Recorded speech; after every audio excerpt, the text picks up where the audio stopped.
Anda masih bersama kami di Berita Kriminal Borgol. Satu unit mobil di Palembang menjadi korban perusakan oleh orang tak dikenal. Mobil yang terparkir milik korban tersebut mengalami pecah kaca saat berada di parkiran.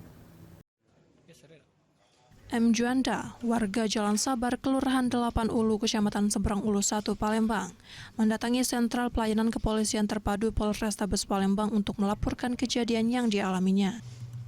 Di hadapan petugas, korban mengatakan kalau mobil jenis Brio miliknya yang bernopol BG147NO dirusak oleh orang tak dikenal saat berada di parkiran yang terletak di Jalan Ria Cudu, Seberang Ulu 1, Palembang. Kerusakan yang terjadi pada kaca mobil korban tersebut diduga dilakukan oleh pelaku yang hendak melakukan pencurian. Korban baru mengetahui kaca mobilnya pecah setelah teman korban memberitahukan kepada dirinya. Beruntungnya, barang-barang milik korban yang saat itu berada di dalam mobil telah dibawa, sehingga tidak ada barang berharga yang ada di dalam mobil. Jalan Sabar di Brasserie Bayoper. Itu sebelumnya tahu tak aku dia motif uang itu macam mana? Nggak tahu Kak. Pelaku tahu tak uang berapa? Pelaku belum tahu, belum tengok CCTV. Kejadiannya jam berapa Kak? Kejadiannya itu mungkin subuh sebenarnya.